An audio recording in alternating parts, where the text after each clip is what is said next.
परिचय। दिव्या, आज मैं तुम्हें दिखाऊंगी कि नर्म ब्रेड कैसे बनाई जाती है। माँ, मुझे ये देखना है। सबसे पहले हम एक बाउल लेते हैं और उसमें सभी सामग्रियां डालकर पेस्ट तैयार करते हैं। अब हम मिश्रण में यीस्ट डालते हैं और इसे कुछ समय के लिए रख देते हैं।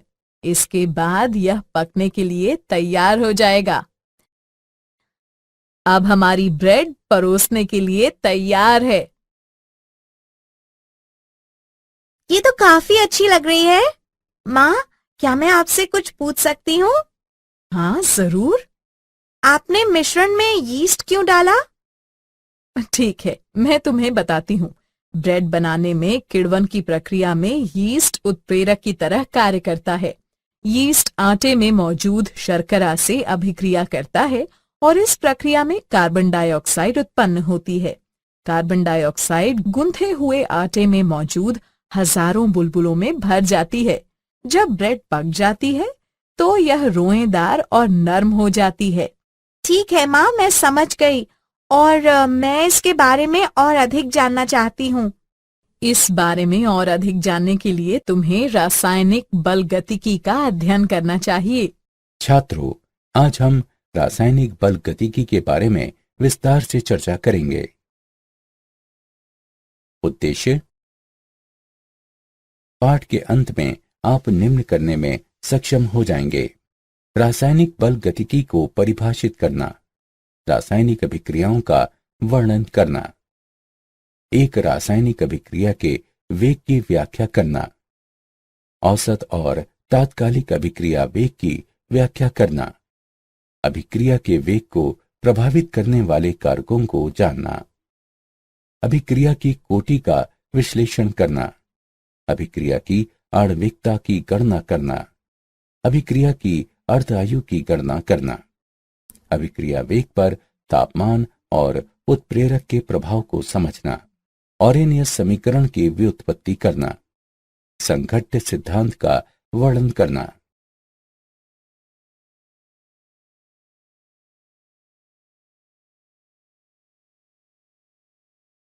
परिभाषा: रासायनिक बलगतिकी भौतिक रसायन शास्त्र की एक शाखा है जिसमें रासायनिक अभिक्रिया के वेग और उस क्रियाविधि का अध्ययन किया जाता है जिसके द्वारा अभिक्रिया होती है।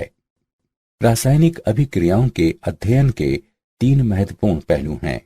क्या रासायनिक अभिक्रिया संभव होगी?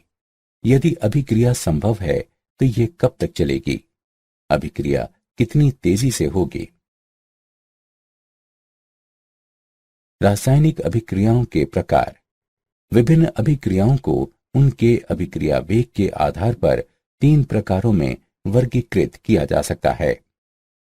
अत्यधिक तीव्र अभिक्रियाएं: अभिक्रियाओं के इस प्रकार में लगभग तात्कालिक रूप से होने वाली अभिक्रियाएं शामिल हैं। इन अभिक्रियाओं का वेग आसानी से निर्धारित नहीं किया जा सकता।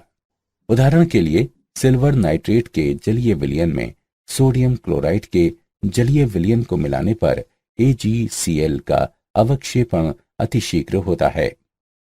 अत्यधिक मंद अभिक्रियाएं: इस प्रकार में वे अभिक्रियाएं शामिल हैं जो बहुत मंद वेग से होती हैं। ऐसी अभिक्रियाओं के वेग का शायद ही कोई भौतिक महत्व हो। इन अभिक्रियाओं को पूरा होने में महीनों या वर्षों लग सकते हैं। उदाहरण के लिए, लोहे पर जंग लगना। मध्यम वेग से होने वाली अभिक्रियाएं: इसमें अत्यधिक तीव्र और अत्यधिक मंद अभिक्रियाओं के मध्य वाली अभिक्रियाएं शामिल हैं। ये अभिक्रियाएं मध्यम वेग से होती हैं जिन्हें आसानी से मापा जा सकता है। उदाहरण के लिए, स्टार्च का जल अपघटन। एक रासायनिक अभिक्रिया की दर: रासायनिक अभिक्रिया की दर वो चाल या वेग है जिस पर वो होती है। इसे प्रति एकांक समय में अभिकारकों या उत्पादों में से किसी एक की सांद्रता में परिवर्तन के रूप में परिभाषित किया जाता है। इसे 2 तरह से व्यक्त किया जा सकता है। गुणात्मक दर: ये कुछ दृश्य मानदंडों पर आधारित हैं, जैसे अभिकारकों का गायब हो जाना, रंग में परिवर्तन, बुलबुलों का निर्माण आदि। इस प्रकार व्यक्त दर अभिक्रिया वेग के बारे में यादृच्छिक परिणाम देती है। मात्रात्मक दर, ये दर के आंकड़ों की बेहतर जानकारी और एक रासायनिक अभिक्रिया का सही वेग देती है। मात्रात्मक दर दो प्रकार से व्यक्त की जा सकती है। किसी एक अभिकारक की सांद्रता में ह्रास की दर या किसी एक अभिकारक की सांद्रता में वृद्धि की दर।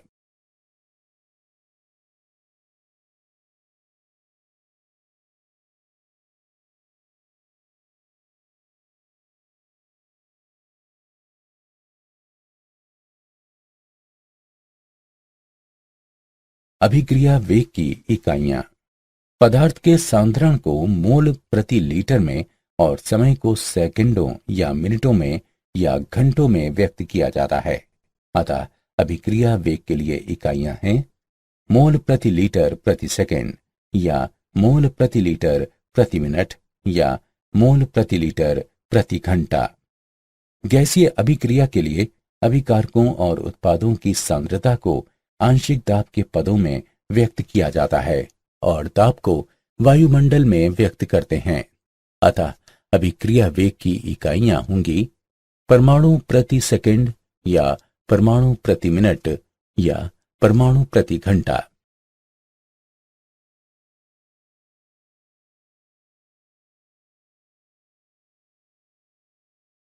औसत अभिक्रिया वेग, ये एक परिमित समय अंतराल में सांद्रता में परिवर्तन होता है। अभिक्रिया वेग ज्ञात करने के लिए विभिन्न समय अंतरालों पर या तो एक अभिकारक या फिर एक उत्पाद की सांद्रता ज्ञात की जा सकती है। अभिक्रिया की प्रगति पता करने के लिए सांद्रता से संबंधित प्रेक्षण योग्य गुणधर्मों जैसे आयतन, दाब, प्रकाशिक घूर्णन, पीएच और विद्युत चालकता का भी प्रयोग किया जाता है।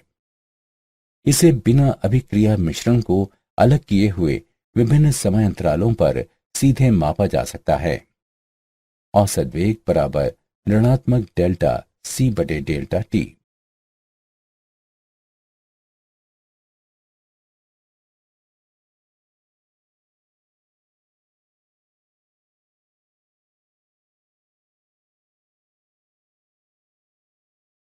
तात्कालिक अभिक्रिया वेग, ये समय के किसी क्षण पर प्रति एकांक समय में या तो अभिकारक या फिर उत्पाद की सांद्रता में परिवर्तन होता है।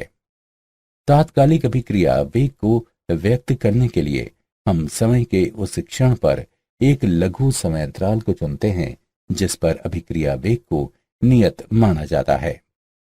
यदि लघु समय अंतराल dt में सांद्रता में लघु परिवर्तन dx है तो उस क्षण तात्कालिक वेग को dx बटे dt से व्यक्त करते हैं।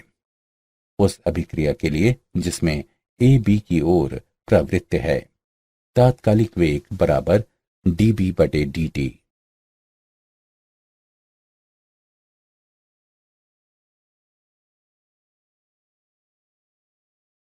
अभिक्रिया का वेग व्यंजक और स्टाइकियोमीट्री, विभिन्न वेग व्यंजकों को एक रासायनिक अभिक्रिया की अलग अलग स्पीशीज के पदों में व्यक्त किया जाता है जो सापेक्षिक वेग कहलाते हैं।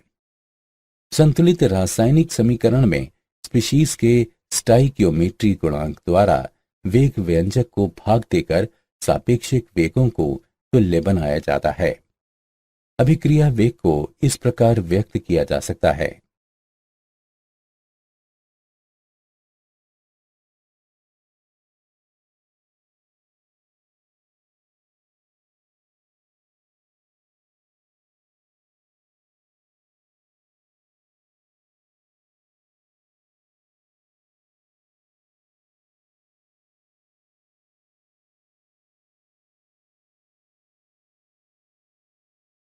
अभिक्रिया के वेग व्यंजक और स्टाइकियोमेट्री पर उदाहरण। आइए निम्न समीकरण पर विचार करें। H2 गैस I2 गैस के साथ मिलकर 2HI गैस देती है। अभिक्रिया वेग को निम्न तरीकों से व्यक्त किया जा सकता है। अभिकारकों और उत्पादों के स्टाइकियोमेट्री गुणांक भिन्न हैं। इसका अर्थ है कि या तो H2 या फिर I2 का एक मोल गायब होकर HI के 2 मोल बनाता है। HI के प्रकटन का वेग H2 या I2 के गायब होने के वेग से दुगना है। हम इसे इस प्रकार व्यक्त कर सकते हैं। स्क्रीन 12 अभिक्रिया वेग को प्रभावित करने वाले कारक। अभिकारकों और उत्पादों की प्रकृति का प्रभाव। किसी रासायनिक अभिक्रिया में अभिकारकों के बंध टूटते हैं और उत्पादों में नए बंधों का निर्माण होता है। टूटने और बनने वाले बंधों की संख्या और प्रकृति विभिन्न रासायनिक अभिक्रियाओं में अलग अलग होती है। सांद्रता का प्रभाव। अभिकारकों की सांद्रता जितनी अधिक होती है, अभिक्रिया भी उतनी तेजी से होती है। जैसे जैसे अभिक्रिया में अभिकारकों की खपत होती है, अभिक्रिया की प्रगति के साथ साथ अभिक्रिया वेग घटता जाता है। पृष्ठ क्षेत्रफल। हम जैसे जैसे किसी पदार्थ के भाग करते जाते हैं, इसका पृष्ठ क्षेत्रफल बढ़ता जाता है। इसलिए कण का आकार जितना छोटा होता है, पृष्ठ क्षेत्रफल उतना ही अधिक होता है और इसलिए अभिक्रिया उतनी ही तेजी से होती है। उत्प्रेरक की उपस्थिति। कोई उत्प्रेरक सामान्यतः बिना अभिक्रिया में भाग लिए हुए अभिक्रिया के वेग को बढ़ाता है। तापमान। तापमान बढ़ने के साथ साथ अभिक्रिया के वेग में भी वृद्धि होती है। सामान्यतः तापमान में प्रति 10 केल्विन वृद्धि होने पर अभिक्रिया का वेग दोगुना हो जाता है। विकिरण की उपस्थिति। कुछ अभिक्रियाएं अंधेरे में नहीं होती हैं, लेकिन प्रकाश की उपस्थिति में संपन्न होती हैं। इन्हें प्रकाश रासायनिक अभिक्रियाएं कहते हैं।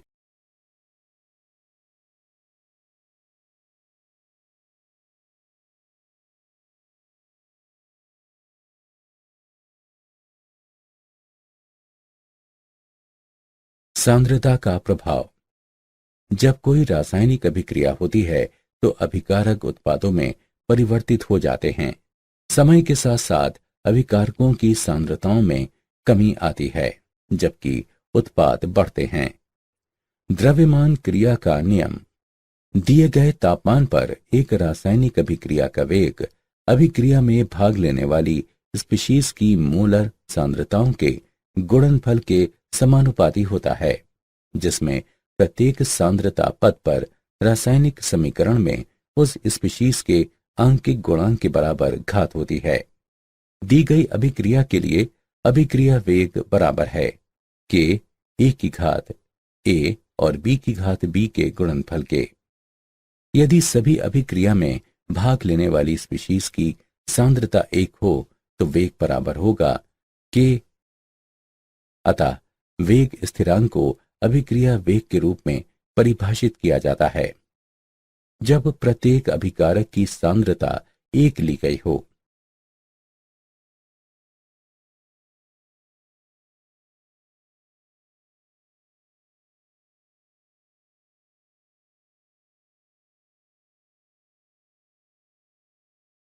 अभिक्रिया वेग बनाम वेग स्थिरांक।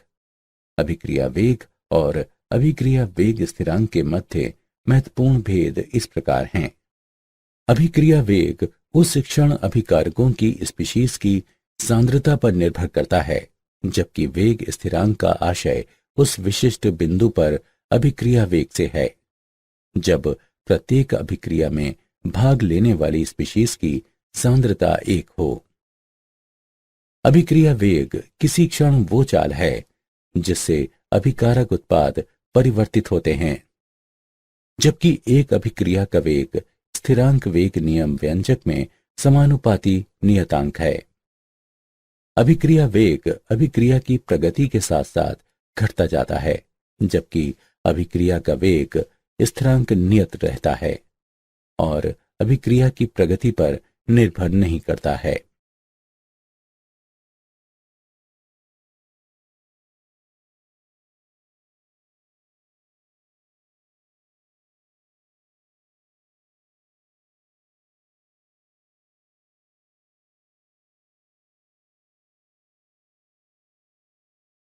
अभिक्रिया की कोटि। इसे किसी वेग नियम व्यंजक में प्रयुक्त सांद्रताओं की घातों या घातांकों के योगफल के रूप में परिभाषित किया जाता है। दी गई अभिक्रिया के लिए वेग व्यंजक नियम इस प्रकार हैं। अभिक्रिया वेग बराबर के ए की घात m और b की घात n का गुणनफल। इस अभिक्रिया की कोटि m जमा n के बराबर है। a के सापेक्ष अभिक्रिया की कोटि m है और b के सापेक्ष n है। यदि घात का योगफल 1 के बराबर हो तो अभिक्रिया प्रथम कोटि की अभिक्रिया कहलाती है। यदि घातों का योगफल 2 या 3 है तो अभिक्रिया क्रमशः द्वितीय कोटि या तृतीय कोटि अभिक्रिया होती है। किसी अभिक्रिया की कोटि शून्य या भिन्न भी हो सकती है। विभिन्न कोटियों के लिए वेग स्थिरांक की इकाइयां। शून्य कोटि अभिक्रिया वेग बराबर dx बटे dt, जो बराबर है k और a की घात शून्य के गुणनफल के। इस प्रकार शून्य कोटि अभिक्रिया के लिए वेग स्थिरांक की इकाइयां हैं मोल प्रति लीटर प्रति सेकंड। द्वितीय कोटि अभिक्रिया वेग बराबर dx बटे dt, जो बराबर है k और a की घात a के गुणनफल के। इस प्रकार प्रथम कोटि अभिक्रिया के लिए वेग स्थिरांक की इकाई प्रति सेकंड है। द्वितीय कोटि अभिक्रिया वेग बराबर dx बटे dt, जो बराबर है k और a की घात 2 के गुणनफल के। इस प्रकार द्वितीय कोटि अभिक्रिया के लिए वेग स्थिरांक की इकाइयां हैं लीटर प्रति मोल प्रति सेकंड। तृतीय कोटि अभिक्रिया वेग बराबर dx बटे dt, जो बराबर है k और a की घात 3 के गुणनफल के। इस प्रकार तृतीय कोटि अभिक्रिया के लिए इकाइयां हैं लीटर वर्ग प्रति मोल वर्ग प्रति सेकंड।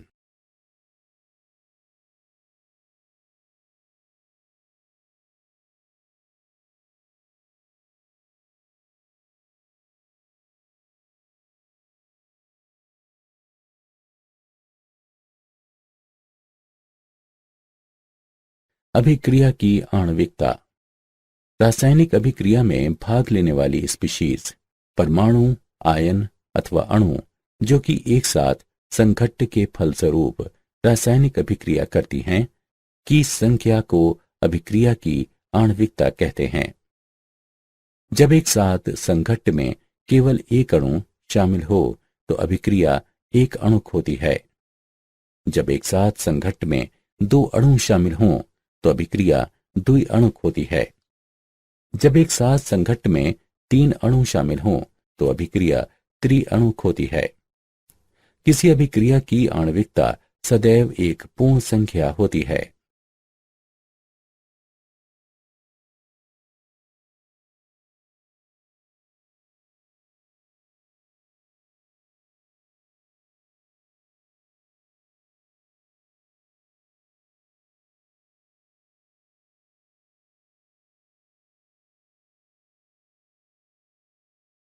अभिक्रिया की कोटि बनाम अभिक्रिया की आणविकता। अभिक्रिया की कोटि और अभिक्रिया की आणविकता के मध्य महत्वपूर्ण अंतर इस प्रकार है। अभिक्रिया की कोटि वेग नियम समीकरण में पदों की सांद्रता की घातों का योगफल है, जबकि अभिक्रिया की आणविकता रासायनिक अभिक्रिया में भाग लेने वाली स्पीशीज जो कि एक साथ संघट्ट के फलस्वरूप रासायनिक अभिक्रिया करती हैं, इनकी संख्या को अभिक्रिया की आणविकता कहते हैं। अभिक्रिया की कोटि एक पूर्ण संख्या या भिन्न और शून्य भी हो सकती है, जबकि अभिक्रिया की आणविकता सदैव एक पूर्ण संख्या होती है। अभिक्रिया की कोटि की गणना प्रायोगिक रूप से की जा सकती है, जबकि प्रत्येक प्रारंभिक चरण के लिए अभिक्रिया की आणविकता की गणना अभिक्रिया करने वाली स्पीशीज की संख्या को जोड़कर की जाती है। ये एक सैद्धांतिक अवधारणा है।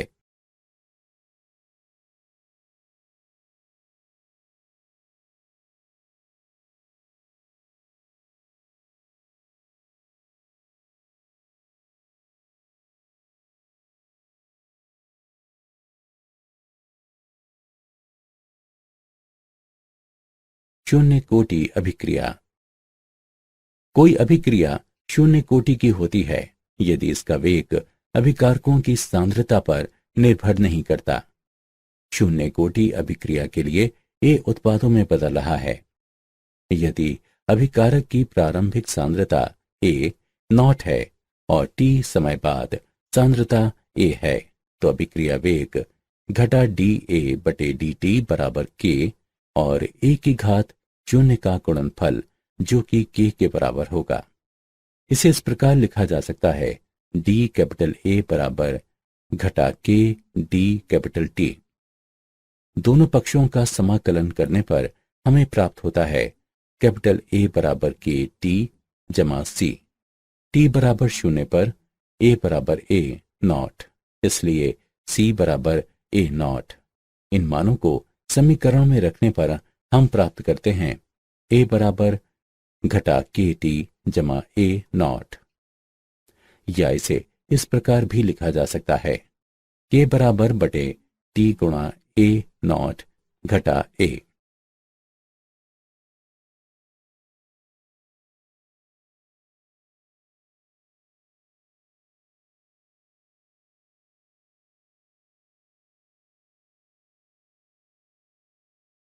प्रथम कोटि अभिक्रिया। आइए प्रथम कोटि अभिक्रिया पर विचार करें जिसमें कैपिटल ए उत्पादों में बदल रहा है। यदि अभिकारक की प्रारंभिक सांद्रता ए नॉट है और टी समय बाद सांद्रता कैपिटल ए है तो अभिक्रिया वेग घटा डी ए बटे डी टी बराबर के और ए का गुणनफल। इसे इस प्रकार लिखा जा सकता है माइनस टी ए बटे ए बराबर के डी टी। दोनों पक्षों का समाकलन करने पर हमें प्राप्त होता है घटा कैपिटल ए का प्राकृतिक लघुगणक बराबर के टी जमा नियतांक। उपरोक्त समीकरण में टी बराबर शून्य का मान रखने पर हमें प्राप्त होता है नियतांक बराबर घटा कैपिटल ए नॉट का प्राकृतिक लघुगणक। अब उपरोक्त समीकरण में मान रखने पर हमें प्राप्त होता है घटा ए का प्राकृतिक लघुगणक बराबर के टी घटा ए का प्राकृतिक लघुगणक। साधारण लघुगणक में बदलने पर हमें प्राप्त होता है के टी बराबर 2.303 लॉग कैपिटल ए नॉट बटे कैपिटल ए। इसे लिखा जा सकता है के बराबर 2.303 बटे टी गुणा लॉग कैपिटल ए नॉट बटे ए। अभिक्रिया की अर्धायु। किसी अभिक्रिया की अर्धायु को उस समय के रूप में परिभाषित किया जाता है जिसमें अभिकारकों की सांद्रता घटकर प्रारंभिक सांद्रता की आधी रह जाती है। इसे आधी अभिक्रिया के पूरे होने में आवश्यक समय के रूप में भी परिभाषित किया जा सकता है। इसे कैपिटल टी से निरूपित करते हैं। शून्य कोटि अभिक्रिया के लिए अर्धायु। शून्य कोटि अभिक्रिया के लिए समाकलित समीकरण है कैपिटल ए बराबर कैपिटल ए नॉट घटा के टी। टी आधे समय पर ए बराबर ए नॉट बटे 2 या ए नॉट बटे 2 बराबर ए नॉट के टी या के टी 1/2 बराबर ए नॉट बटे 2। इसे लिखा जा सकता है टी 1/2 बराबर कैपिटल ए नॉट बटे 2 के। अतः एक शून्य कोटि अभिक्रिया की अर्ध आयु प्रारंभिक सांद्रता के अनुक्रमानुपाती होती है। प्रथम कोटि अभिक्रिया के लिए अर्धायु। हम जानते हैं कि प्रथम कोटि अभिक्रिया के लिए के बराबर 2.303 बटे टी गुणा लॉग ए नॉट बटे ए। टी की गणना इस समीकरण से की जा सकती है टी बराबर 2.303 बटे के गुणा लॉग ए नॉट बटे ए। टी आधे पर ए बराबर ए नॉट बटे 2। टी 1/2 बराबर 2.303 बटे के गुणा log 2। इसे लिखा जा सकता है T1/2 बराबर 0.693/K। अतः प्रथम कोटि अभिक्रिया की अर्ध आयु अभिकारकों की प्रारंभिक सांद्रता पर निर्भर नहीं करती है। NV कोटि की अभिक्रिया के लिए T1/2 A0 की घात N की घात घटा 1 या N घटा 1 के व्युत्क्रमानुपाती है।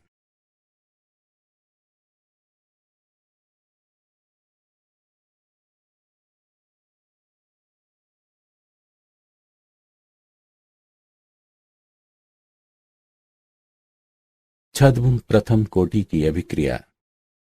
ऐसी परिस्थितियां होती हैं जहां पर एक द्वितीय कोटि अभिक्रिया किसी प्रयोग में प्रथम कोटि की प्रतीत होती है। इसे छद्म प्रथम कोटि की अभिक्रिया कहते हैं, अर्थात जब वेग समीकरण में अभिकारकों में से कोई एक अन्य अभिक्रिया मिश्रण में आधिक्य होता है। उदाहरण के लिए, इक्षु शर्करा का प्रतिलोमन एक द्विअणुक अभिक्रिया है, लेकिन ये एक प्रथम कोटि की अभिक्रिया है क्योंकि H2O की सांद्रता बहुत अधिक होती है और बहुत अधिक परिवर्तित नहीं होती है।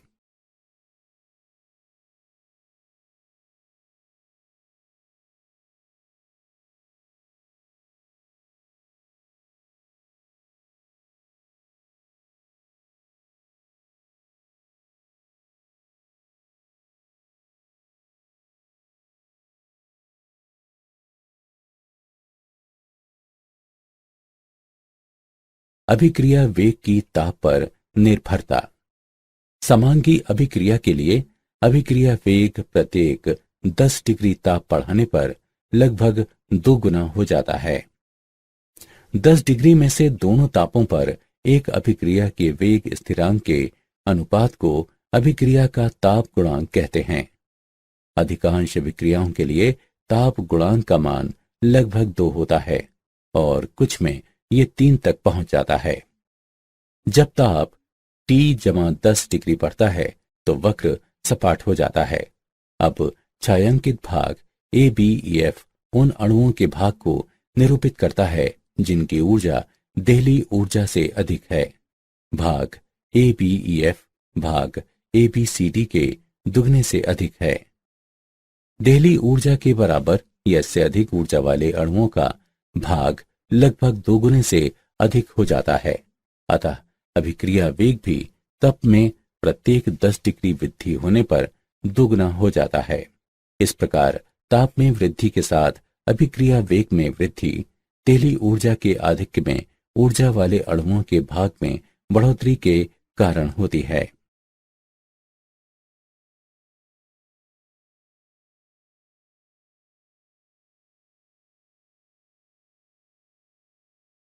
सक्रियण ऊर्जा और सक्रियित संकुल।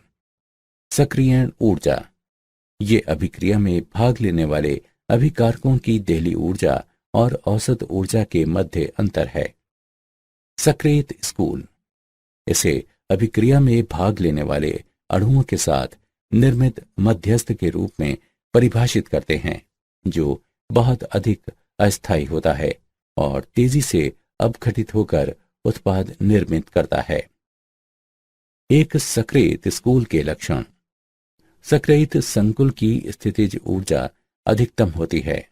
सक्रियित संकुल बनाने के लिए आवश्यक ऊर्जा को सक्रियण ऊर्जा कहते हैं। सक्रियित संकुल बहुत कम समय तक अस्तित्व में रहता है और ये एक निश्चित दर से टूटकर उत्पाद बनाता है।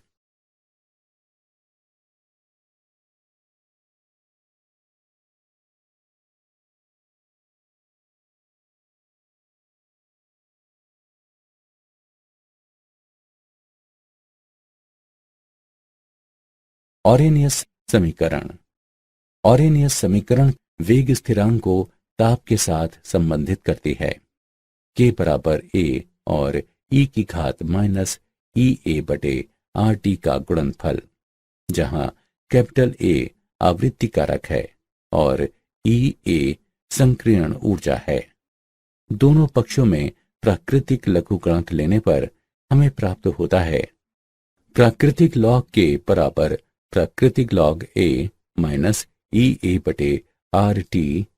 प्राकृतिक लघुगणक को साधारण लघुगणक में बदलने पर हमें प्राप्त होता है लॉग के बराबर लॉग ए माइनस ई ए बटे 2.303 आर टी। यदि K1 और K2 दो तापों T1 और T2 पर वेग स्थिरांक हो तो हमारे पास है log K1 बराबर log A माइनस ई ए बटे 2.303 RT1, log KT बराबर log A माइनस ई ए बटे 2.303 RTZ। उपरोक्त दोनों समीकरणों को घटाने पर हम प्राप्त करते हैं log KT बटे K1 बराबर F बराबर ई ए बटे 2.303 R गुणा T2 घटा T1 बटे T1 T2।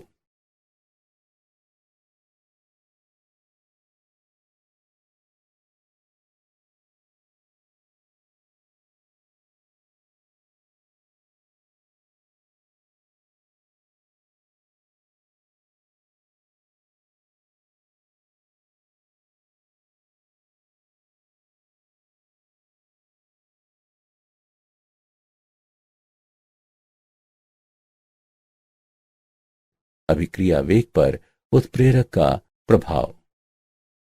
उत्प्रेरक एक ऐसा पदार्थ है जिसमें स्वयं स्थायी रासायनिक परिवर्तन हुए बिना ये एक रासायनिक अभिक्रिया के वेग को बढ़ा देता है। ये अभिकारकों के साथ अस्थायी बंध बनाकर रासायनिक अभिक्रिया में भाग लेता है, जिसके फलस्वरूप एक मध्यवर्ती संकुल बनता है। ये अभिकारकों और उत्पादों के मध्य सक्रियण ऊर्जा को घटाकर वैकल्पिक मार्ग या अभिक्रिया क्रियाविधि प्रदान करता है, जिससे स्थितिज ऊर्जा अवरोध में कमी आती है। ये साम्य अवस्था नियतांक को परिवर्तित नहीं करता है, लेकिन तेजी से साम्य अवस्था अर्जित करने में सहायक है।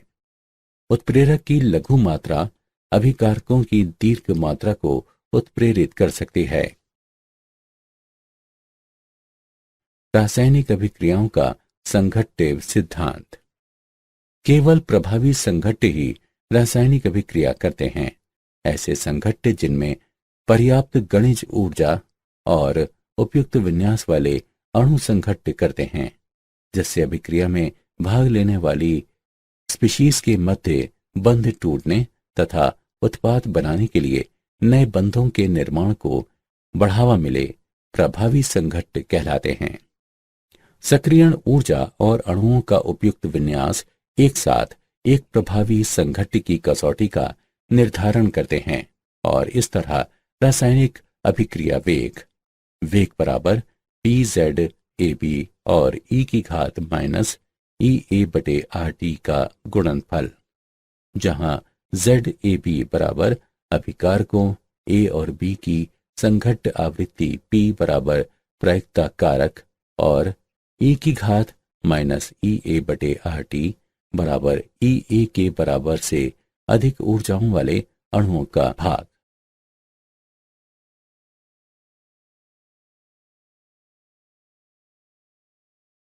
क्या आप जानते हैं 1864 में पीटर वॉग और कैटो गुलबर्ग ने द्रव्यमान अनुपाती अभिक्रिया के नियम की रचना करके रासायनिक बलगतिकी के विकास का सूत्रपात किया। एक रासायनिक अभिक्रिया का वेग उस माध्यम पर निर्भर करता है जिसमें यह होती है, चाहे माध्यम जलीय हो या कार्बनिक, ध्रुवीय या अध्रुवीय, या द्रव, ठोस या गैसीय। गतिक समस्थानिक प्रभाव किसी रासायनिक अभिक्रिया के वेग में वो अंतर है जब अभिकारकों में से एक में परमाणु को इसके समस्थानिकों में से किसी एक द्वारा हटाया जाता है। अर्धकोशिकाएं वे दो अभिक्रियाएं हैं जिनका निर्माण एक जटिल अभिक्रिया का सरल भागों में टूटने से होता है।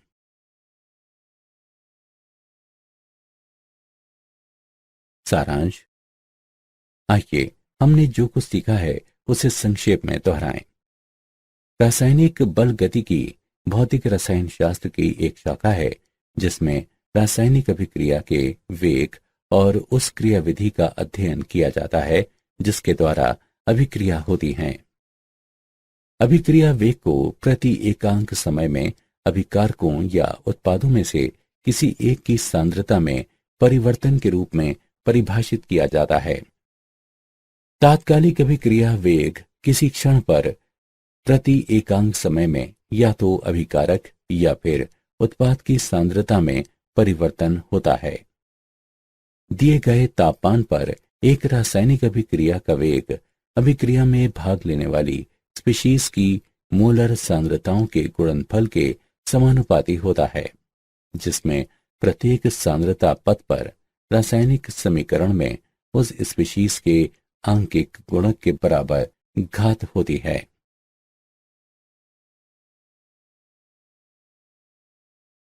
अभिक्रिया की कोटि को किसी वेग नियम व्यंजक में प्रयुक्त सांद्रताओं की घातों या घातांकों के योगफल के रूप में परिभाषित किया जाता है। अभिक्रिया में भाग लेने वाली स्पीशीज जो कि एक साथ संघट्ट के फलस्वरूप रासायनिक अभिक्रिया करती है, उसकी संख्या अभिक्रिया की आणविकता कहलाती है। सक्रियित संकुल भाग लेने वाले अणुओं के मध्य निर्मित मध्यस्थ होता है जो बहुत अधिक अस्थायी होता है और तेजी से अपघटित होकर उत्पाद निर्मित करता है। किसी अभिक्रिया की अर्धायु को उस समय के रूप में परिभाषित किया जाता है जिसमें अभिकारकों की सांद्रता घटकर प्रारंभिक सांद्रता की आधी रह जाती है।